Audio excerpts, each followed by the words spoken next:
Hello नमस्कार, स्वागत है आप सभी का। दोस्तों इस वीडियो में हम सामान्य ज्ञान यानी दोस्तों जीके के जनरल नॉलेज के दोस्तों टॉप 20 प्लस क्वेश्चंस करने वाले हैं दोस्तों, जो पिछले कई एग्ज़ामों में बार बार पूछे गए हैं और आने वाले आपके सभी एग्ज़ाम के लिए बहुत ही महत्वपूर्ण है, क्योंकि दोस्तों ये वो क्वेश्चंस हैं जो एग्ज़ाम में बार बार पूछे जाते हैं। तो आप किसी भी एग्ज़ाम की तैयारी कर रहे हो दोस्तों, सभी के लिए बहुत ही महत्वपूर्ण होगा।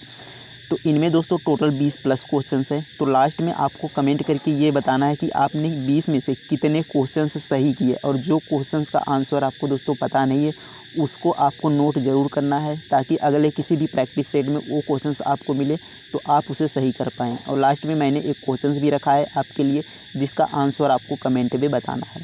तो चलिए दोस्तों पहले क्वेश्चन से शुरू करेंगे।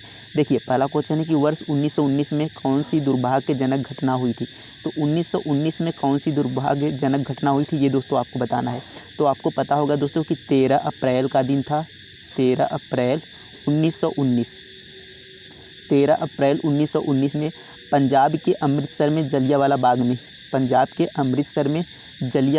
में रॉलेट एक्ट का विरोध कर रहे भारतीयों रॉलेट एक्ट यानी दोस्तों जिसे हम काला कानून भी कहते हैं, इसे रॉलेट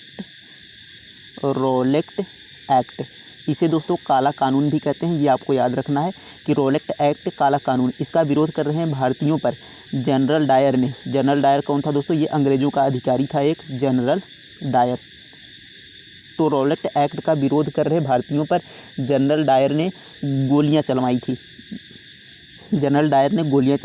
रॉलेट एक्ट का विरोध कर रहे भारतीयों पर, और कौन सा दिन था? 13 अप्रैल 1919 का।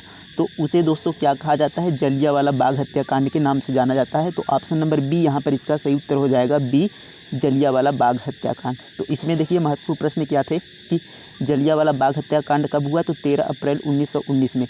किसने गोलियां चलवाई थी दोस्तों? तो जनरल डायर ने। ये आपको याद होना चाहिए। किसका विरोध कर रहे थे भारतीय? तो यहाँ पर रॉलेट एक्ट, जिसे काला कानून भी कहा जाता है, इसका विरोध कर रहे थे, जिस पर जनरल डायर ने गोलियां चलवाई थी। तो इन सभी प्रश्नों को यहाँ पर आपको याद करना था। अब देखिए यहाँ पर बंगाल विभाजन की अगर हम बात करें तो बंगाल विभाजन कब होता है दोस्तों? 1905 में। 1900 यहाँ पर लिखने में थोड़ा दिक्कत हो रहा है, आप सुन के आवाज़ को यहाँ पर लिख सकते हैं अपने आप से। देखिए बंगाल का विभाजन 1905 में हुआ था। किसके समय में हुआ था? लॉर्ड कर्जन के समय में हुआ था। किसके समय में? लॉर्ड कर्जन जो वायसराय था, उसने यहाँ पर बंगाल विभाजन करवाया था 1905 में। अब देखिए यहाँ पर बात करें गांधी की हत्या। देखिए गांधी जी की हत्या जो हुई थी वह किसने? नाथूराम गोडसे ने किया था। गोली चलाकर गांधी जी की हत्या की नाथूराम गोडसे ने। और कब किया था दोस्तों? तो 1948 में ये दिन था, 1948। तो 1948 में नाथूराम गोडसे ने यहाँ गांधी जी की हत्या की। तो देखिए कितने सारे यहाँ पर महत्वपूर्ण प्रश्न की बने। एक बार फिर से हम रिपीट कर देते हैं कि वर्ष 1919 में 13 अप्रैल 1919 में जलियांवाला बाग हत्याकांड हुआ, ये आपको पता होना चाहिए। और कहाँ पर दोस्तों हुआ था? तो पंजाब के अमृतसर में जलियांवाला बाग में। अब किसका विरोध कर रहे थे? रॉलेट एक्ट, जिसे काला कानून कहते हैं। किसने गोलियां चलवाई? जनरल डायर ने यहाँ पर गोलियां चलवाई। तो ये प्रश्न आपको याद रखना है। और देखिए बंगाल विभाजन कब हुआ? 1905 में बंगाल विभाजन हुआ। किसके समय में हुआ? वायसराय कौन था? तो लॉर्ड कर्जन था, जिसने यहाँ पर बंगाल विभाजन करवाया। और एक था गांधी की हत्या। तो गांधी की हत्या नाथूराम गोडसे ने किया था। नाथूराम गोडसे ने कब किया था? 1948 में। तो इतने सारे प्रश्न यहाँ पर बनते हैं जिन्हें आपको याद रखना है। अगला प्रश्न देखेंगे। देखिए अगला प्रश्न है कि फार्मिक अम्ल इनमें से किसमें बहुत ज़्यादा होता है? तो किसमें फार्मिक अम्ल यहाँ पर पाया जाता है, ये आपको बताना है। नींबू जाति के फल में, चींटी के विष में, यहाँ पर बीच में नहीं होगा, यहाँ पर होगा विष में, चींटी के विष में। तो चींटी के विष में, सिरका में, स्प्रिट में। तो किसमें फार्मिक अम्ल होता है ये आपको बताना है। तो फार्मिक अम्ल दोस्तों जो ज़्यादा होता है ये चींटियों के विष में पाया जाता है, चींटियों में। और यहाँ पर जो बिच्छू है इस टाइप के, इनके डंक में पाया जाता है। चींटियों के विष में यहाँ पर फार्मिक अम्ल पाया जाता है। तो बी यहाँ पर आपका सही ऑप्शन होगा। अब देखिए नींबू की बात करें या खट्टो फलों में, तो ये पाया जाता है दोस्तों सिट्रिक एसिड। कौन सा? तो सिट्रिक अम्ल यहाँ पाया जाता है नींबू में, संतरे में, खट्टे फलों में सिट्रिक एसिड पाया जाता है। और दोस्तों सिरके की बात करें तो सिरके में एसिटिक अम्ल पाया जाता है। एसिटिक, यहाँ पर एसिटिक अम्ल पाया जाता है दोस्तों आपका सिरके में। तो इन प्रश्नों को आपको याद रखना है। फार्मिक अम्ल चींटी में पाया जाता है, खट्टे फलों में सिट्रिक एसिड पाया जाता है, सिट्रिक अम्ल पाया जाता है, सिरके में क्या पाया जाता है? एसिटिक अम्ल। एसिटिक अम्ल ये सिरके में पाया जाता है। तो इसे आपको याद रखना है। अगला प्रश्न देखेंगे। देखिए अगला प्रश्न है, हर्षवर्धन के दरबारी कवि का नाम था। तो हर्षवर्धन के दरबारी कवि कौन थे? तो बाणभट्ट, अबुल फजल, फिरदौसी, कालिदास, ये आपको बताना है। तो दोस्तों हर्षवर्धन के दरबारी कवि थे वो बाणभट्ट थे। ऑप्शन नंबर ए यहाँ पर सही हो जाता है। हर्षवर्धन के दरबार कवि बाणभट्ट थे। तो इनकी एक रचना है दोस्तों बाणभट्ट की हर्षचरित, ये आपको याद रखना है। पूछा जाता क्वेश्चन है ये, हर्षचरित किसकी रचना है? तो हर्षचरित यहाँ पर बाणभट्ट की रचना है, जिसमें हर्षवर्धन के जीवन के बारे में यहाँ पर दिखाया गया है कि हर्षचरित में बाणभट्ट की रचना है। और बाणभट्ट किसके दरबारी कवि थे? तो हर्षवर्धन के दरबारी कवि थे, ये आपको याद रखना है। अब देखिए एक महत्वपूर्ण यहाँ पर फिरदौसी की रचना है शाहनामा, इसे आपको याद रखना है कि शाहनामा किसकी रचना है? तो शाहनामा यहाँ पर फिरदौसी की रचना है, ये आपको याद रखना है। अब देखिए कालिदास की, तो मालविकाग्नि मित्रम ये कालिदास की रचना है, ये आपको याद रखना है। मालविकाग्नि मित्रम, तो यहाँ पर लिखने में थोड़ी दिक्कत हो रही है। मालविकाग्नि मित्रम ये दोस्तों कालिदास की रचना है, मालविकाग्नि मित्रम। और दोस्तों एक इनकी प्रसिद्ध रचना है अभिज्ञान शाकुंतलम, तो ये आपको दोनों याद रखना है। कालिदास की कौन कौन सी है? मालविकाग्नि मित्रम, अभिज्ञान शाकुंतलम। और फिरदौसी की कौन कौन सी है? फिरदौसी की है दोस्तों शाहनामा।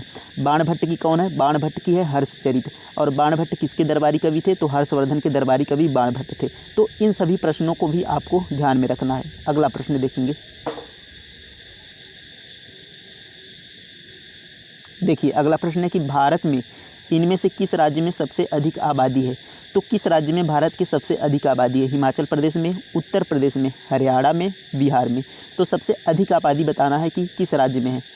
तो यहाँ पर दोस्तों जो सबसे अधिक आबादी है वो ऑप्शन नंबर बी यहाँ पर सही हो जाएगा, उत्तर प्रदेश में सबसे अधिक आबादी है। और दोस्तों बात करें सबसे कम आबादी की, तो सबसे कम आबादी आपका सिक्किम राज्य में है। कहाँ पर दोस्तों? सिक्किम राज्य में सबसे कम आबादी है, ये आपको याद रखना है। सिक्किम राज्य में सबसे कम आबादी है। सबसे अधिक कहाँ? उत्तर प्रदेश में। और दूसरे नंबर पर सबसे अधिक दोस्तों ये हो जाएगा महाराष्ट्र। उत्तर प्रदेश के बाद महाराष्ट्र हो जाएगा, महाराष्ट्र के बाद बिहार हो जाएगा। तो आपको दूसरा तक याद रखना है कि उत्तर प्रदेश में सबसे ज़्यादा है, उसके बाद महाराष्ट्र में है। और सबसे कम कहाँ पर है? तो सबसे कम सिक्किम में है। अब दोस्तों यहाँ पर हरियाणा, तो हरियाणा में देखिए लिंगानुपात, अगर हम बात करें लिंगानुपात की, तो सबसे कम लिंगानुपात कहाँ पर है? लिंगानुपात सबसे कम कहाँ पर है? हरियाणा में लिंगानुपात सबसे कम है। और बात करें सबसे अधिक लिंगानुपात कहाँ है? तो सबसे अधिक लिंगानुपात दोस्तों ये आपका केरल राज्य में है। कहाँ पर है? केरल में। तो देखिए यहाँ पर भी 4-5 क्वेश्चन आपको मिलते हैं कि भारत में सबसे अधिक आबादी वाला उत्तर प्रदेश, सबसे कम आबादी वाला राज्य सिक्किम, लिंगानुपात सबसे कम हरियाणा में, सबसे अधिक लिंगानुपात कहाँ? केरल में। तो इन प्रश्नों को आपको याद रखना है। अगला प्रश्न देखते हैं। देखिए अगला प्रश्न है, किस शहर को नवाबों का शहर कहा जाता है? दिल्ली को, अमृतसर को, लखनऊ को, आगरा को। तो किस शहर को नवाबों का यहाँ पर शहर कहा जाता है? तो ऑप्शन नंबर सी यहाँ पर दोस्तों सही उत्तर हो जाएगा। लखनऊ को नवाबों का शहर कहा जाता है, ये आपको याद रखना है। लखनऊ कहाँ है? उत्तर प्रदेश में। उत्तर प्रदेश की यहाँ पर राजधानी है लखनऊ। तो अब दोस्तों यहाँ पर बात करें अमृतसर में, आपको पता है अमृतसर पंजाब में है। और अमृतसर में एक मंदिर है स्वर्ण मंदिर, ये आपको याद रखना है कि स्वर्ण मंदिर कहाँ है? तो अमृतसर में है, पंजाब में, ये आपको याद रखना है। आगरा में आपको पता होगा ताजमहल दोस्तों कहाँ पर है? ताजमहल आपका आगरा में है, ताजमहल। तो ताजमहल कहाँ पर है दोस्तों? आगरा में है, ये आपको पता होगा। अब दोस्तों ताजमहल किसने बनवाया था? तो शाहजहाँ ने बनवाया था, ये भी आपको याद होना चाहिए। ताजमहल किसने बनवाया था? शाहजहाँ ने। अगला प्रश्न देखेंगे। देखिए अगला प्रश्न है कि इनमें से कौन सी नदी दक्षिण से आकर गंगा में जुड़ती है? तो कौन सी नदी है जो दक्षिण से आकर गंगा में मिलती है? गंडक, यमुना, बेतवा, घाघरा। तो इसका जो सही उत्तर हो जाएगा दोस्तों ऑप्शन नंबर सी यहाँ पर होगा, बेतवा। तो बेतवा, सोन, ये सब नदियाँ जो हैं, ये केन भी है उसमें, तो ये सब नदियाँ आपकी दक्षिण के पठार से यहाँ पर निकल के यहाँ पर आती हैं, दक्षिण से गंगा में जुड़ती हैं। तो ये आपको याद रखना है। यमुना, अब यहाँ पर पूछे गंगा की सबसे बड़ी सहायक नदी कौन सी है? तो गंगा की सबसे बड़ी सहायक नदी यमुना है, ये आपको याद रखना है। अगला प्रश्न देखेंगे। देखिए अगला प्रश्न है, न्यूटन का प्रथम नियम यहाँ पर कौन सा नियम है? न्यूटन मतलब कहा है कि न्यूटन के प्रथम नियम को का नियम कहते हैं, यानी न्यूटन के प्रथम नियम को और किसका नियम कहते हैं? जड़ता का नियम, बल का नियम, संवेग का नियम, त्वरण का नियम। तो न्यूटन के दोस्तों प्रथम नियम को यहाँ पर जड़ता यानी जड़त्व का नियम कहते हैं, तो ऑप्शन नंबर ए यहाँ पर सही हो जाएगा। तो न्यूटन का प्रथम नियम क्या है दोस्तों? न्यूटन का प्रथम नियम यह है कि जब कोई वस्तु गति की अवस्था में है तो वह गति की अवस्था में ही रहेगी, और यदि विराम अवस्था में है तो वह विराम अवस्था में ही रहेगी जब तक कि उस पर कोई बाह्य बल न लगाया जाए। तो ये होता है न्यूटन का प्रथम नियम, और इसे जड़त्व का नियम भी कहते हैं। और न्यूटन का थर्ड नियम जो दोस्तों यहाँ पर होता है वह क्रिया प्रतिक्रिया का नियम है। जिस प्रकार से जैसे रॉकेट है वह क्रिया प्रतिक्रिया नियम पर चलता है, तो इस तरीके से ये न्यूटन का थर्ड नियम होता है, क्रिया प्रतिक्रिया का नियम। तो ये आपको याद रखना है। अगला प्रश्न देखेंगे, तो यहाँ पर महत्वपूर्ण था कि न्यूटन का प्रथम नियम को जड़त्व का नियम भी कहते हैं। अगला प्रश्न देखते हैं। देखिए अगला प्रश्न है, सरोजिनी नायडू इनमें से किस भारतीय राज्य की राज्यपाल बनी थी? हिमाचल प्रदेश की, उत्तर प्रदेश, मध्य प्रदेश, आंध्र प्रदेश। तो यहाँ पर दोस्तों जो सरोजिनी नायडू थी, सरोजिनी नायडू ये दोस्तों उत्तर प्रदेश की यहाँ पर राज्यपाल बनी थी। कहाँ की? उत्तर प्रदेश की। अब दोस्तों सरोजिनी नायडू को भारत कोकिला के नाम से भी जानते हैं। भारत कोकिला इन्हें कहा जाता है। भारत कोकिला या दोस्तों भारत की बुलबुल इनको कहा जाता है सरोजिनी नायडू को। अब देखिए भारत कोकिला इन्हें कहा जाता है, और स्वर कोकिला किसे कहा जाता है? तो स्वर कोकिला दोस्तों लता मंगेशकर जी को कहा जाता है। स्वर कोकिला लता मंगेशकर को, ये आपको याद रखना है। अगला प्रश्न देखेंगे। देखिए अगला प्रश्न है, राज्यसभा का अध्यक्ष कौन होता है? राज्यसभा का अध्यक्ष कौन होता है? राष्ट्रपति, उपराष्ट्रपति, प्रधानमंत्री, किसी विशेष राज्य का राज्यपाल। तो जो राज्यसभा का जो अध्यक्ष होता है वह आपका उपराष्ट्रपति होता है। उपराष्ट्रपति आपका राज्यसभा का अध्यक्ष भी होता है, ये आपको याद रखना है। अब दोस्तों यहाँ पर इनकी आयु कितनी होती है? तो राष्ट्रपति के पद के लिए आपको 35 वर्ष, उपराष्ट्रपति के पद के लिए भी 35 वर्ष, प्रधानमंत्री के लिए आपका 25 वर्ष यहाँ पर होना चाहिए। तो ये भी आप याद रखेंगे। और राज्यसभा के सदस्य के लिए तो 30 वर्ष की आयु होनी चाहिए। तो ये सब आपको यहाँ पर याद रखना है। अगला प्रश्न देखेंगे। देखिए अगला प्रश्न है, भारत की सबसे लंबी दूरी तय करने वाली रेलगाड़ी का नाम क्या है? तो भारत की जो सबसे लंबी दूरी तय करती है उस रेलगाड़ी का नाम क्या है? तो उस रेलगाड़ी का नाम दोस्तों यहाँ पर ऑप्शन नंबर डी में जो है विवेक एक्सप्रेस, ये आपका सही उत्तर हो जाएगा, ऑप्शन नंबर डी। तो विवेक एक्सप्रेस भारत की सबसे लंबी दूरी तय करने वाली रेलगाड़ी है। कहाँ से दोस्तों? ये डिब्रूगढ़ कहाँ है दोस्तों? ये आपका है असम में। कहाँ पर है? असम में। तो डिब्रूगढ़ से कन्याकुमारी कहाँ है आपका? तमिलनाडु में। कन्याकुमारी कहाँ है? तमिलनाडु में। तो डिब्रूगढ़ से कन्याकुमारी तक यह रेलगाड़ी दूरी तय करती है। ये आपको याद रखना है कि डिब्रूगढ़ से कन्याकुमारी तक कौन सी रेलगाड़ी है? विवेक एक्सप्रेस, जो भारत की सबसे लंबी दूरी तय करने वाली रेलगाड़ी है। अगला प्रश्न देखते हैं। देखिए अगला प्रश्न है, इनमें से कौन सा नृत्य उत्तर भारत का एक शास्त्रीय नृत्य है? तो कौन सा नृत्य है जो उत्तर भारत का एक शास्त्रीय नृत्य है? तो टोटल शास्त्रीय नृत्य कितने होते हैं ये आपको पता होना चाहिए। तो टोटल 8 शास्त्रीय नृत्य हैं। कितने दोस्तों? टोटल 8 शास्त्रीय नृत्य हैं। देखिए उत्तर भारत का पूछा है तो ऑप्शन नंबर ए यहाँ पर सही होगा, कथक उत्तर भारत का शास्त्रीय नृत्य है। और बात करें दोस्तों कथकली आपका केरल का शास्त्रीय नृत्य है। कथकली और मोहिनी अट्टम, कौन सा दोस्तों? मोहिनी अट्टम। यहाँ पर लिखने में थोड़ा दिक्कत हो रही है, आप ये सुन लेंगे, याद कर लेंगे। केरल और मोहिनी अट्टम। देखिए कथकली और मोहिनी अट्टम ये दोनों कहाँ की हैं? केरल की हैं। और कुचिपुड़ी कहाँ की है? तो कुचिपुड़ी दोस्तों यहाँ पर आंध्र प्रदेश की। कहाँ की? आंध्र प्रदेश की। ये कुचिपुड़ी आंध्र प्रदेश की है।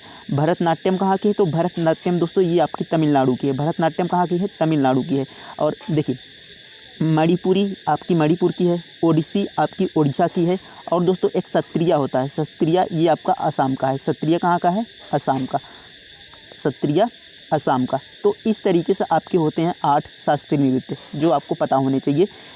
अगला प्रश्न देखते हैं। देखिए अगला प्रश्न है, भारत में इनमें से सबसे शुद्ध पानी की झील है। तो भारत में शुद्ध पानी की झील कौन सी है ये आपको बताना है। वुलर झील, चिल्का झील, लोकटक झील, सांबर झील। तो भारत में दोस्तों सबसे शुद्ध पानी की झील है, ऑप्शन नंबर ए इसका सही उत्तर हो जाएगा। वुलर झील भारत में शुद्ध पानी की झील है, ये आपको याद रखना है। अगला प्रश्न देखते हैं। देखिए अगला प्रश्न है, प्रसिद्ध पिंजौर गार्डन कहाँ स्थित है। तो प्रसिद्ध पिंजौर गार्डन आपको बताना है कहाँ स्थित है। तो पिंजौर गार्डन दोस्तों आपका हरियाणा में है। कहाँ पर है? हरियाणा में। तो हरियाणा में कहाँ पर? तो हरियाणा में आपका ऑप्शन नंबर डी यहाँ पर सही होगा, पंचकुला। तो डी इसका सही उत्तर हो जाएगा, पंचकुला हरियाणा में। पिंजौर गार्डन। अगला प्रश्न देखेंगे। देखिए अगला प्रश्न है, नदियों द्वारा लाई मिट्टी को किस नाम से पुकारा जाता है? तो नदियों द्वारा जो लाई मिट्टी होता है उसको कछारी मिट्टी, काली मिट्टी, मखरला मिट्टी, लाल मिट्टी। तो नदियों द्वारा जो लाई मिट्टी लाई जाती है दोस्तों, उसको कछारी मिट्टी के नाम से जाना जाता है। तो ऑप्शन नंबर ए इसका सही उत्तर हो जाएगा, कछारी मिट्टी। अगला प्रश्न देखते हैं। अगला प्रश्न, इनमें से किस घाटी को धरती का स्वर्ग कहा जाता है? कश्मीर घाटी को, कांगड़ा घाटी, कुल्लू घाटी, दून घाटी। तो यहाँ पर दोस्तों ऑप्शन नंबर ए इसका सही उत्तर हो जाएगा, कश्मीर घाटी। कश्मीर घाटी को दोस्तों धरती का स्वर्ग कहा जाता है, ये आपको पता होना चाहिए। अगला प्रश्न देखते हैं। अब देखिए कलहड़, यहाँ पर कल्हड़ ये आधा ल होगा और यहाँ पर अड़ होगा, तो टाइपिंग में गलती हो गई है। यहाँ पर आधा ल कल्हड़, ये कल्हड़ लिखा है। कल्हड़ द्वारा रचित राजतरंगड़ी में है। तो कल्हड़ द्वारा जो रचित पुस्तक है राजतरंगड़ी, उसमें क्या है दोस्तों, किसके बारे में है? कश्मीर का इतिहास है, चंद्रगुप्त के शासनकाल का वर्णन है, दिल्ली सल्तनत का इतिहास है, अकबर का वर्णन है। तो किसके बारे में उसमें है? राजतरंगड़ी में। तो राजतरंगड़ी में दोस्तों आपको याद कर लेना है कि कश्मीर का इतिहास है। ऑप्शन नंबर ए सही उत्तर हो जाएगा। तो कल्हड़ द्वारा रचित जो पुस्तक है राजतरंगड़ी, उसमें कश्मीर का इतिहास है, ये आपको याद रखना है। अगला प्रश्न देखते हैं। अगला प्रश्न है, सिखों के 10वें गुरु कौन थे? तो सिखों के 10वें गुरु कौन थे? गुरु नानक देव, गुरु तेग बहादुर, गुरु गोविंद सिंह, गुरु अमरदास। तो इसका जो सही उत्तर हो जाएगा दोस्तों ऑप्शन नंबर सी यहाँ पर सही उत्तर हो जाएगा, गुरु गोविंद सिंह। सिखों के 10वें गुरु थे गुरु गोविंद सिंह, ये आपको याद रखना है। अगला प्रश्न देखेंगे। देखिए दिल्ली सुल्तान ने किस, यहाँ पर किस होगा, किस दिल्ली सुल्तान ने अपनी राजधानी दिल्ली से दौलताबाद स्थानांतरित की थी? तो कौन सा वह सुल्तान था जिसने अपनी राजधानी को दिल्ली से दौलताबाद स्थानांतरित कर दी? तो वह था दोस्तों अलाउद्दीन खिलजी, या शेर शाह, या मोहम्मद बिन तुगलक, या फिरोज शाह तुगलक। तो इनमें से कौन था? तो जो सही उत्तर हो जाएगा ऑप्शन नंबर सी यहाँ पर मोहम्मद बिन तुगलक था दोस्तों, जिसने अपनी राजधानी दिल्ली से दौलताबाद स्थानांतरित की, ये आपको याद रखना है। अगला प्रश्न देखेंगे। देखिए अगला प्रश्न है, इनमें से कौन सा देश डूरंड लाइन से अलग हुआ है? तो कौन सा देश दोस्तों यहाँ पर डूरंड लाइन से अलग हुआ है?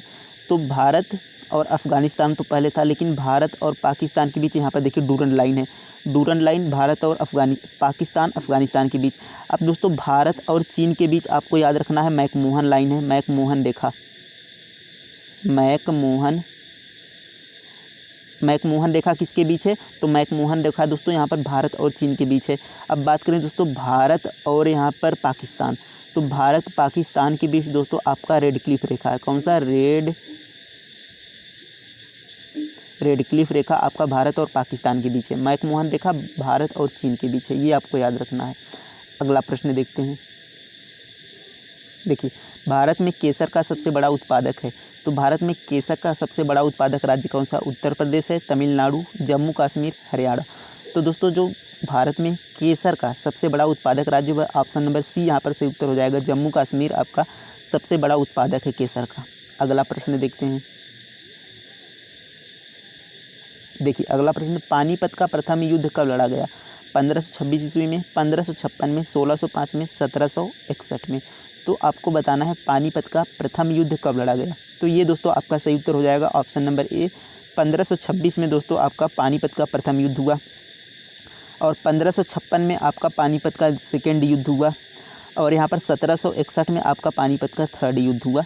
इन तीनों को आपको याद रखना है, 1526, 1556, 1761। अगला प्रश्न देखते हैं। देखिए अगला प्रश्न, साइमन कमीशन के विरुद्ध प्रदर्शन करने के दौरान किस भारतीय स्वतंत्रता सेनानी की घातक चोट पहुंची थी? तो साइमन कमीशन का विरोध करते समय वह कौन थे सेनानी जिनको पुलिस द्वारा लाठी चलाया गया था जिनके ऊपर, और वो घायल हो गए थे, और कुछ दिनों बाद उनकी क्या हो गई थी? मृत्यु हो गई थी, ये आपको बताना है। तो वे थे दोस्तों हमारे Lala Lajpat Rai. Option number B यहाँ पर सही उत्तर हो जाएगा, लाला लाजपत राय थे जो साइमन कमीशन का विरोध करते समय पुलिस द्वारा उन पर लाठियाँ चलाई गई थी और वे पूरी तरह से घायल हो गए थे, और कुछ दिनों बाद ही उनकी क्या हो गई थी? मृत्यु हो गई थी। तो कौन थे? लाला लाजपत राय, ये आपको याद रखना था। अगला प्रश्न देखेंगे। देखिए अगला प्रश्न है, प्रसिद्ध अरबी विद्वान इब्न बतूता किसके शासनकाल में भारत आया था? तो जो अरबी विद्वान यहाँ पर इब्न बतूता था दोस्तों, यह मोरक्को से आया था। कहाँ से? मोरक्को से। तो किसके शासनकाल में दोस्तों यह आया था? तो यह मोहम्मद बिन तुगलक के शासनकाल में आया था। ऑप्शन नंबर सी यहाँ पर सही उत्तर हो जाएगा, मोहम्मद बिन तुगलक। तो इब्न बतूता किसके शासनकाल में आया था? मोहम्मद बिन तुगलक के शासनकाल में। अब देखिए कुतुबुद्दीन ऐबक, तो यहाँ पर कुतुब मीनार से क्वेश्चन पूछा जाता है, कुतुब मीनार की नींव किसने रखी थी, या कुतुब मीनार को शुरुआत में बनवाया किसने था? तो वह कुतुबुद्दीन ऐबक ने बनवाया था। लेकिन पूरा किसने करवाया था? तो पूरा वहाँ पर दोस्तों इल्तुतमिश ने करवाया था। ये आपको यहाँ पर याद रखना है। अगला प्रश्न देखते हैं। देखिए अगला प्रश्न है, किस मुग़ल शासक ने आलमगीर की उपाधि धारण की थी? तो किस मुग़ल शासक ने दोस्तों आलमगीर की उपाधि धारण की थी? तो ये आपको बताना है।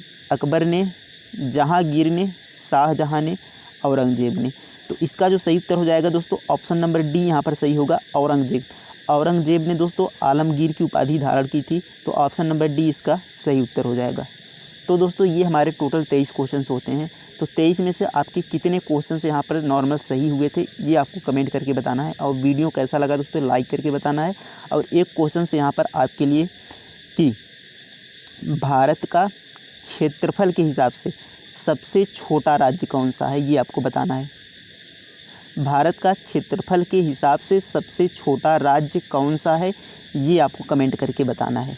तो मिलते हैं अगले वीडियो में, तब तक के लिए धन्यवाद।